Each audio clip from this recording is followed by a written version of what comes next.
Madame Genevard, pseudo-ministre de l'Agriculture française, relisez votre titre pour essayer de comprendre ce que vous êtes censé faire, ça va peut-être nous aider. On va regarder ensemble votre méconnaissance de l'agriculture française et de la paysannerie et toutes les décisions lunaires que vous avez prises notamment cet été.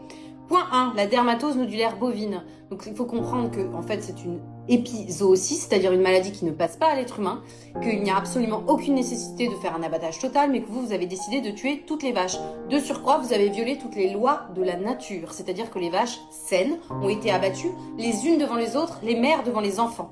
Vous avez violé toutes les lois de la nature, ça ne se fait pas. L'Italie, la Grèce, on dit que les abattages totaux ne servent à rien, les Suisses sont simplement vaccinés. Donc ce que vous avez fait, c'est de tuer pour rien, même pas pour consommer la viande, pour rien, des animaux sains. Et comment vous avez prévenu les éleveurs?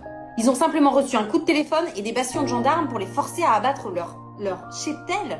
Mais c'est l'enfer. Vous n'avez pas le téléphone au ministère de l'Agriculture ou vous n'avez pas d'humanité? Je comprends pas bien en fait. Les éleveurs, ils sont endettés à hauteur de 600 000 euros. Ils ont 28 ans, ils vont jamais se relever. Un cheptel, c'est pas simplement 2 000 euros par vache. C'est une sélection sur plusieurs générations. C'est une valeur génétique énorme et une valeur sentimentale énorme. Ce que vous avez fait, c'est simplement une horreur. Mais vous avez bien fait de donner un petit numéro vert aux éleveurs pour qu'ils puissent appeler si jamais ils ont envie de se suicider. Hein, on peut quand même comprendre qu'ils auraient envie de se suicider. Moi, j'ai un petit veau qui est né le jour où le Conseil constitutionnel vous a mis une belle fessée sur la loi du plomb. Vous savez quoi? Il s'appelle Avenir. Si la maladie arrive en Bourgogne, je vous propose de préparer une dose de plus. Je n'ai aucun problème à être euthanasié d'abord. Deuxième point, Bruxelles. Alors Bruxelles, pour vous, c'est votre temps calme. Vous y allez, vous ne comprenez rien à l'agriculture. Comment voulez-vous nous défendre? Donc, j'annonce aux Français que pour 2027-2034, on part avec un budget de 300 milliards sur la PAC, alors qu'on avait un budget pour 2021 et 2027 de 387 milliards. Donc 87 milliards de moins.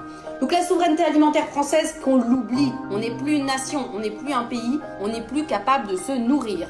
Troisième point, vous avez détruit le budget haies. Vous avez fait diminuer le budget des haies. Dommage, c'est une des plus grosses erreurs dans l'histoire agricole française, c'est le remembrement sous Charles de Gaulle par son ministre Pisani d'avoir fait enlever toutes les haies. Tout le monde est d'accord, même Pisani quand il est mort, il a dit qu'il avait fait une énorme erreur. Mais non, vous diminuez le budget des haies, comme ça c'est sûr qu'on va pas dans le bon sens.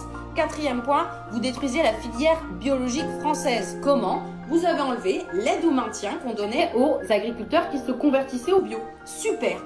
C'est vraiment génial ce que vous faites. Dès qu'on va dans la bonne direction, surtout détruisez tout. On est le seul pays européen où on a des déconversions, c'est-à-dire des agriculteurs qui repassent de biologique à ce qu'on appelle conventionnel, qu'on devrait appeler industriel. Que les Français se mettent bien dans la tête que 2040-2050, ils mangeront du béton ou du caoutchouc. Et ça sera en partie à cause de vous. Personnellement, quitte à mourir, autant mourir en combattant.